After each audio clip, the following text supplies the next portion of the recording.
Sétimo ano, tudo bem? Continuando então a segunda parte do nosso vídeo de correções.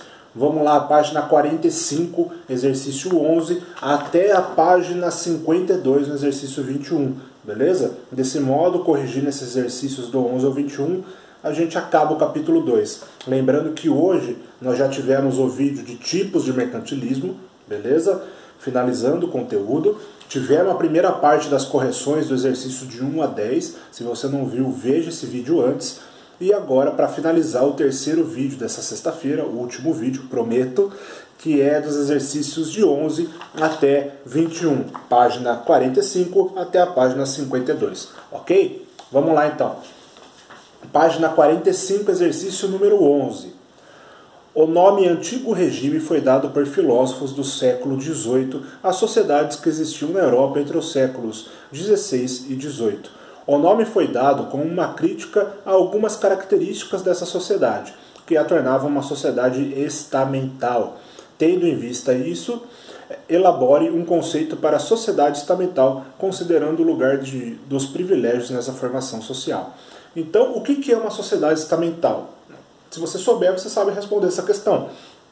Porque aqui está falando para fazer um conceito. O conceito é dizer o que é. O que é uma sociedade estamental? É uma sociedade dividida em estamentos, que seriam grupos, ordens sociais. Na França, por exemplo, você tem o primeiro estado, o segundo estado, o terceiro estado. O primeiro estado é o clero, alto clero, baixo clero. O segundo estado, a nobreza, tanto a nobreza de espada, de sangue, como a nobreza de toga. E o terceiro estado teria aí os burgueses, alta e baixa burguesia, os sans-culottes, que são os pobres da cidade, e os camponeses. Então percebeu como que você tem uma certa... Não é uma classe social, senão seria uma sociedade de classes, mas são ordens. Então você teria primeiro estado, igreja, segundo, nobreza, terceiro, povão.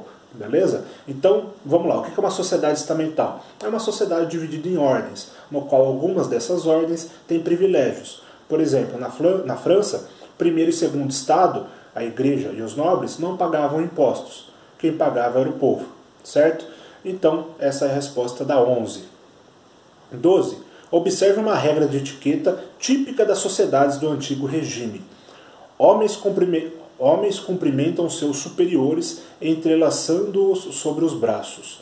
Quanto mais baixo os abraçamos, maior é seu nível social. Quando encontrar um semelhante, o homem deve abraçá-lo entrelaçando um braço sobre o ombro e o outro sobre o correspondente. Então, o que o texto diz? É que as pessoas se cumprimentavam com abraços. E quanto mais baixo for o abraço que você der na pessoa, mais alto é o nível dela. Então, se você encontrar uma pessoa igual a você, você abraça ela normal, como nós costumamos abraçar. Se você encontra o rei, por exemplo, você abraça os pés dele, porque ele é um nível acima do que o seu. Percebeu como que é uma sociedade estamental? Você tem uma certa hierarquia e você não tem mobilidade social. Você não muda de um estamento para o outro, certo? É muito difícil. Mobilidade social é isso, é mudar de uma posição para outra. Então, tendo isso em mente, vamos lá. No antigo regime, as regras de etiqueta eram instrumentos de poder, servindo para marcar e manter distâncias sociais. Lembra disso? Estudamos isso em sala. Explique como a etiqueta foi usada pelos monarcas absolutistas para controlar a nobreza. Então, como que a etiqueta foi utilizada? Lembra que a nobreza, os nobres na Idade Média, eles eram guerreiros, né? A nobreza de espada.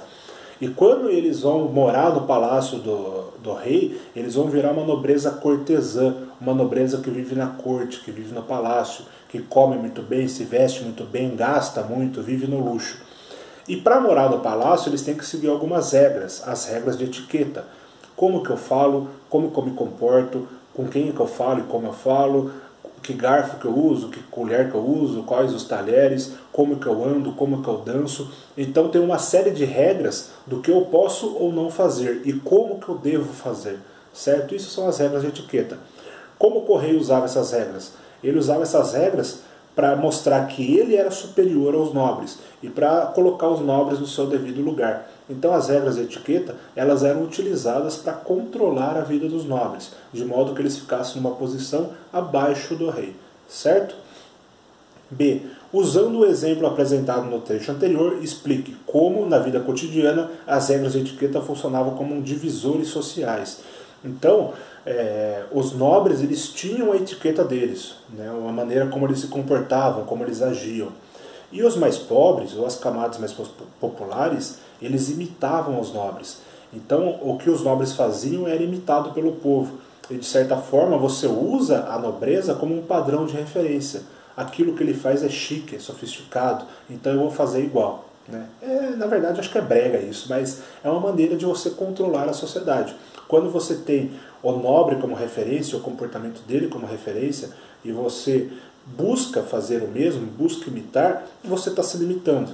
Você não contesta o nobre, você não abre espaço para revoltas. Então, uma maneira de você ter um divisor social e você controlar a sociedade é quando o povão começa a se espelhar nos nobres e fazer aquilo que os nobres fazem. Beleza? Questão 13. Mesmo aquela sociedade sendo considerada muito rígida, existia a possibilidade de ascensão social entre os estados do antigo regime. Explique uma circunstância por meio da qual as pessoas do terceiro estado poderiam passar para o primeiro e o segundo estados. Então, primeiro estado, igreja, o clero. Segundo estado, nobreza. Terceiro estado, povão. Burgueses, camponeses e os pobres da cidade, que eram sans-culottes na França.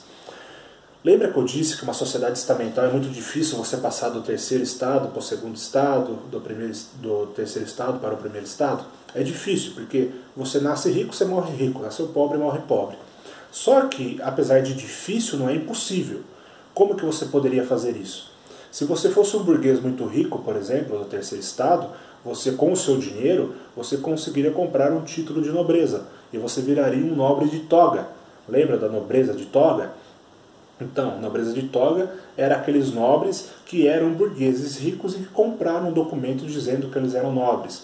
Ou pode passar para o primeiro estado, comprando o cargo de bispo, por exemplo. Então, os cargos da igreja estavam à venda nessa época e as pessoas mais ricas poderiam ter acesso a ela, tanto os nobres quanto alguns burgueses mais enriquecidos. Então, essa era uma maneira de você crescer na vida, digamos assim, de você passar do terceiro estado para o segundo ou primeiro estado. Beleza? Os mais pobres também tinham uma certa opção, que era entrar para a igreja, seja como um monge, seja como um padre. E lá dentro, talvez, crescer dentro da estrutura religiosa, da estrutura da igreja. Você fazia, mesmo sendo baixo clero, você faria parte do primeiro estado. Beleza? Então essas são as opções. Vamos lá para a página 48. Exercício número 14. Nada havendo de maior sobre a terra depois de Deus, que os príncipes soberanos, e sendo por ele estabelecidos como seus representantes para governarem os outros homens. É necessário lembrar-se que sua qualidade, a fim de respeitar-lhes e reverenciar-lhes a majestade com toda a obediência, a fim de sentir a falta com toda a honra. Pois quem despreza seu príncipe soberano, despreza Deus, de quem ele é a imagem na terra. Se você ler a fonte aí do texto, você vai ver que é do Jean Bodin, o cara que fez a teoria do direito divino. E é justamente sobre isso a questão. A teoria do direito divino dos reis recorria a argumentos religiosos para justificar as monarquias absolutistas, utilizando os termos de Bodin, um dos principais teóricos dessa corrente. Explica o argumento central dessa teoria. Então, o que a teoria do direito divino falava? Falava que o rei ou o príncipe, ele está naquele cargo, ele tem aquele poder, porque Deus escolheu. Deus escolheu ele para governar o povo. Ele é a pessoa mais qualificada, a pessoa melhor para governar aquele povo e aquele reino. E se Deus Todo-Poderoso escolheu ele para fazer isso, quem que é você para discordar? Se você discorda do rei ou do príncipe, você não está discordando só do homem, você está discordando de Deus. Ou seja, você está cometendo um pecado. Então, discordar do rei seria discordar de Deus. E isso pela teoria do poder divino do rei. Beleza? Era isso que o Jean Bodin achava. Questão número 15.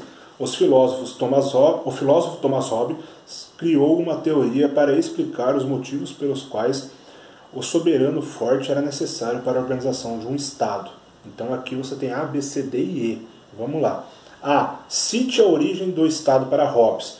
Então, existiu o Estado da natureza, no qual todos os homens tinham liberdade total para fazer o que quiser, e por causa do medo desse estado de natureza, porque é inseguro, você pode morrer, você pode ser espancado a qualquer momento, não existem leis. Pelo medo de viver no estado de natureza, os homens se reuniram, fizeram um acordo que é o contrato social. e a partir do contrato social passa a existir o Estado. Essa é a resposta da A. B.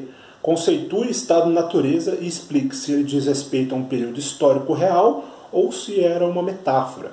Então o Estado-natureza é esse lugar onde não existe leis, não existe um rei, não existe um governo. É cada um por si. Todo mundo tem liberdade total para fazer o que bem entender. Se eu quiser pegar sua terra, pegar sua casa, se eu quiser te espancar, quiser te matar, não vai ter ninguém para me punir, porque não tem leis, não tem governos, não tem reis. Esse é o Estado-natureza do Thomas Hobbes, uma guerra de todos contra todos, cada um por si. É aí que ele fala que o homem é o lobo do homem, beleza? E isso existiu de verdade ou é só uma metáfora, é só um exemplo? É só uma metáfora, gente, é só um exemplo, beleza? É um exemplo que ele usou para explicar como seria antes do Estado existir e por que deveria existir um rei. Porque se não tivesse um rei, não tivesse leis, todo mundo poderia lutar contra todo mundo. Seria uma guerra de todos contra todos, onde todos teriam liberdade total para fazer o que quiser, ok? C. Explique o modo como os homens se relacionavam no estado natural e a necessidade do contrato social segundo Hobbes. Então, fica até um pouco repetitivo, né? Porque como a gente respondeu de maneira completa as outras, isso daqui acaba sendo redundante, mas vamos lá. Como os homens se relacionavam no estado natural e a necessidade do contrato social. No estado natural, os homens tinham liberdade total para fazer o que bem entender.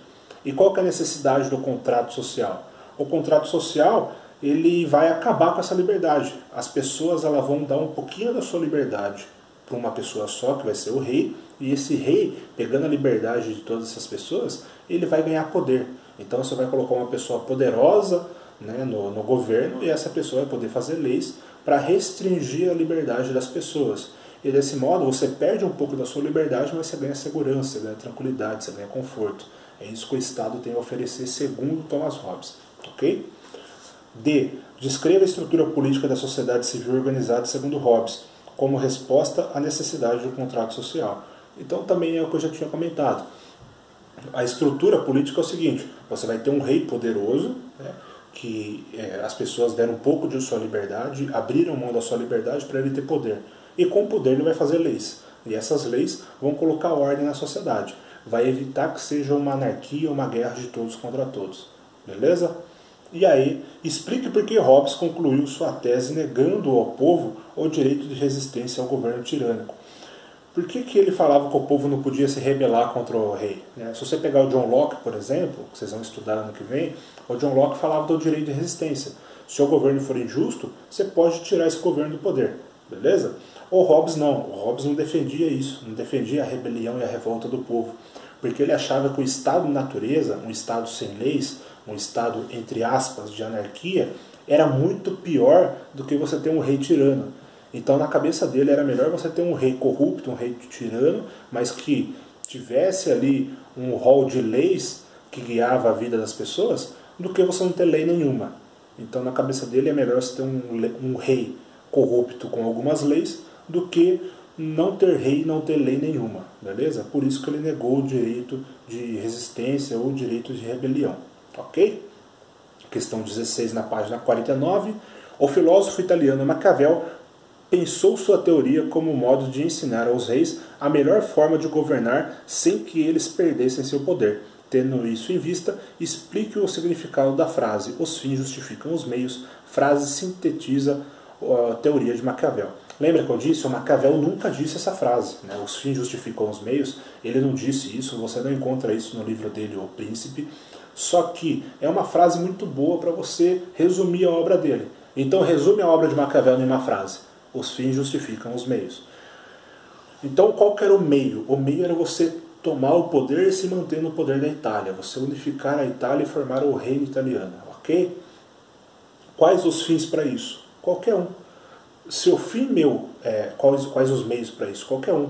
Porque se o fim meu é unificar a Itália, é tomar o poder e me manter no poder, eu posso utilizar qualquer coisa para isso. Posso utilizar da mentira, da violência, da crueldade, da hipocrisia. Eu não preciso seguir a moral, eu não preciso seguir a religião, eu não preciso seguir nada. Eu posso fazer o que eu bem entender para me manter no poder. Por quê? Porque era importante o rei se manter no poder na visão de Maquiavel. O povo era muito mais favorecido com um rei que às vezes era hipócrita, era mentiroso, às vezes era violento, do que não ter rei e ficar naquela, perdão pela palavra, mas naquela zona de cada um mata o outro. Né? Eu assumo o poder, sou morto pelo meu rival, que assume o poder e é morto por outro rival. Então, em vez de ficar essa confusão danada, era melhor você ter um rei que se estabelecesse no poder, mesmo que para isso ele utilizasse da violência, da mentira, da hipocrisia, certo? É por isso que Maquiavel, né, em sua obra, ele escreve esse manual de instruções para o rei, e uma frase que resume muito bem isso é: os fins justificam os meios. Beleza? Gente, questão 16 corrigida, vamos para 17 na página 51. A política econômica do mercantilismo ataca simultaneamente todas as frentes, preconizando a abolição das aduanas, dos impostos internos e tributação em escala nacional, a unidade de pesos e medidas, a política tarifária protecionista, a balança favorável e as colônias para complementar a economia metropolitana. A política mercantilista visava a unificação e ao poder do Estado. Nesse trecho, o historiador Fernando Novaes destaca a relação entre as práticas mercantilistas e os Estados nacionais centralizados. A. Conceitue mercantilismo destacando o objetivo das monarquias absolutistas em praticá-los. Então, o que é o mercantilismo?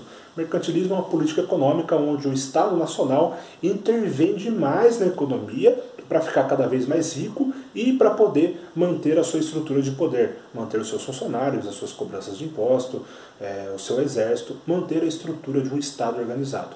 Ok? Então é para isso, manter a estrutura e para enriquecer. B. Discuta a afirmação do autor. A política mercantilista visava a unificação e ao poder do Estado. Então, lembra que é uma transição da Idade Média para a Idade Moderna? Então você tira o poder da mão dos senhores feudais, né, do feudalismo, e você centraliza esse poder nas mãos do rei. É aí que surgem os Estados nacionais. Para o rei se manter no poder, ele precisa de um exército, ele precisa de funcionários, ele precisa de toda uma estrutura, certo? E para ter essa estrutura, ele precisa de dinheiro. Então é por isso que a política mercantilista visava a unificação e ao poder do Estado, porque ele precisava de dinheiro, precisava acumular dinheiro para poder manter toda essa estrutura. Beleza? Questão número 18, página 52. Observe a imagem a seguir. Então é uma imagem, uma balança, e tem vários escritos nela. Você vê que a importação está mais leve que a exportação é mais pesada. Você tem escrito ali Estado forte, protecionismo econômico, aumento das taxas alfandegárias, leis pragmáticas, desenvolvimento manufatureiro, monopólio e colonialismo. A imagem representa o efeito desejado das práticas mercantilistas sobre a balança comercial dos Estados nacionais. A. Explica esse efeito e os interesses da monarquia nacional em atingi-los. Então, qual é o efeito de você ter uma balança comercial favorável? É você ganhar dinheiro. Balança comercial favorável nada mais é do que você importar menos e exportar mais. Aí está ao contrário, porque está numa balança. Então a balança seria mais pesada para exportação. Mas você teria que exportar mais e importar menos. Vender mais e comprar menos. Se eu vendo mais do que eu compro, eu estou ganhando dinheiro. Isso daqui é o que eu ganhei, certo? Se pelo contrário eu vendesse mais, eu comprasse mais do que eu vendi, eu estou perdendo dinheiro. Eu estou gastando dinheiro. E o que eles queriam? Não era juntar? Não era acumular? Não era ficar mais rico? Então é isso que está explicado na medida. Balança comercial favorável. Vender mais do que comprar. Exportar mais do que importar. Para poder ter um ganho, acumular dinheiro. B. Descreva como o Estado deveria conduzir as práticas mercantilistas visando atingir esse efeito representado. Como que o Estado fazia para o povo não importar, não comprar produto de outros países?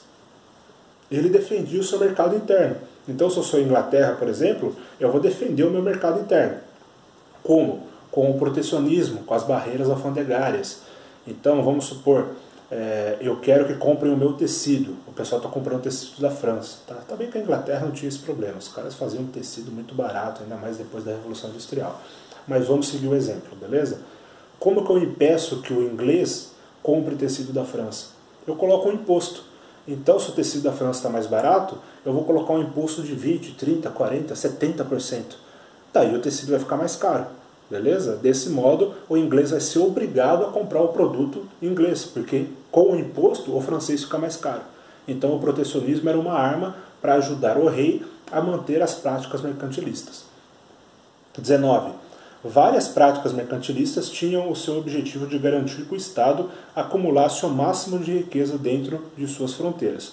E explique em que consistiam as práticas mercantilistas, relacionando cada uma a esse objetivo principal. Então, se você abrir a apostila na sua página 49, você vai ver aqui as práticas mercantilistas. Então, são várias práticas mercantilistas que o governo praticava, beleza? Então, vamos ver o que cada uma está relacionada. E eu vou falando, eu ergo o dedo aqui, ó, vocês já podem pausar e escrever, porque vai estar a resposta, beleza? 1. Intervenção do Estado na economia para inibir as importações, estimular a produção nacional, as exportações e, em consequência, aumentar as riquezas. Beleza? 2. Acumulação de ouro e prata, a fim de incrementar os recursos do Estado. 3. Assegurar uma balança comercial favorável para lucrar cada vez mais com as importações e gastar o mínimo possível com as importações. 4. Política protecionista para restringir a entrada de produtos estrangeiros, favorecendo assim a balança comercial favorável. É o que eu tinha falado com vocês agora há pouco. 5. Estruturação de uma marinha mercante poderosa, de modo a assegurar a exportação dos produtos para os mais diversos países e aumentar a arrecadação. E 6. Possessão de colônias para fornecer produtos a baixo custo e consumir manufaturas exclusivamente da metrópole, beleza? Então aí são as práticas mercantilistas e o que elas têm a ver, né, com esse objetivo. 20. O sistema de colonização que a política econômica mercantilista visa a desenvolver tem em mira os mesmos fins mais gerais do mercantilismo e a eles se subordina. No trecho anterior, o historiador Fernando Novaes relaciona a construção de colônias pelas potências europeias aos objetivos do mercantilismo. A. Explique como a colonização era também uma prática mercantilista. E B. Analise como ela servia aos interesses das monarquias absolutistas. Então vamos responder as duas de uma só, porque se confundem um pouco, beleza? Então dá para responder a 20 numa coisa só. Por que precisava das colônias? Porque lembra que eu precisava vender mais do que comprar? Eu precisava exportar mais do que importar? Se todo mundo pensa assim, vai ser insustentável, porque todo mundo só quer vender e ninguém quer comprar. É para isso que eu preciso das colônias, porque tendo uma colônia, tendo um pacto colonial, a minha colônia ela tem que me obedecer. O Brasil tinha que obedecer Portugal. O Brasil não podia fazer comércio com o México, com os Estados Unidos, com a Inglaterra. Ele tinha que fazer comércio somente com Portugal, por causa do pacto colonial. Então o Brasil vendia produtos tropicais, vendia matéria-prima, seja pau-brasil, mandava ouro, mandava cana-de-açúcar e comprava os produtos de Portugal. Então Portugal fazia produtos, manufaturas, né, tecidos, vinhos, o que for. E o Brasil comprava isso. Então o Brasil fornecia matéria-prima e comprava produtos manufaturados. Desse modo, Portugal conseguia fazer o quê? Conseguia comprar produtos baratos do Brasil e vender produtos mais caros. Então você tem isso da balança comercial favorável, tendo uma exportação maior, principalmente para as colônias, e tendo uma importação mais reduzida, porque eu comprava tudo mais barato nas minhas colônias. Beleza? 21.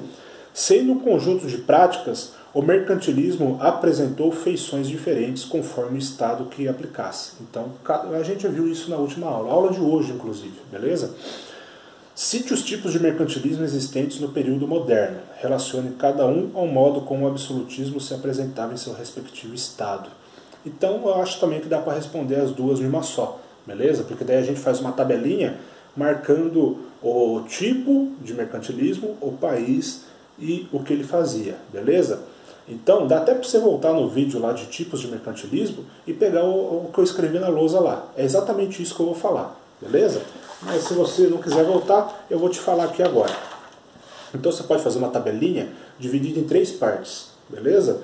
Primeira parte, tipos. Segunda parte, países. Terceira parte, conceito, ou o que é, beleza?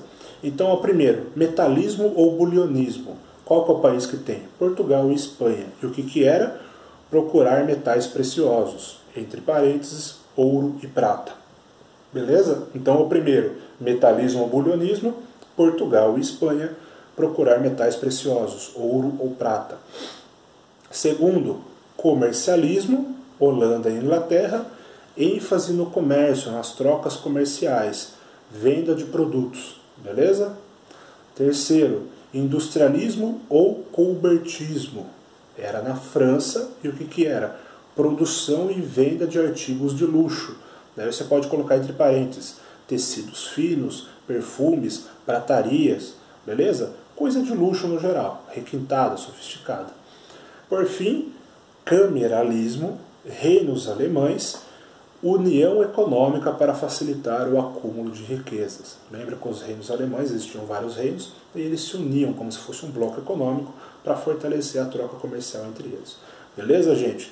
Então está corrigido exercícios de 1 a 21.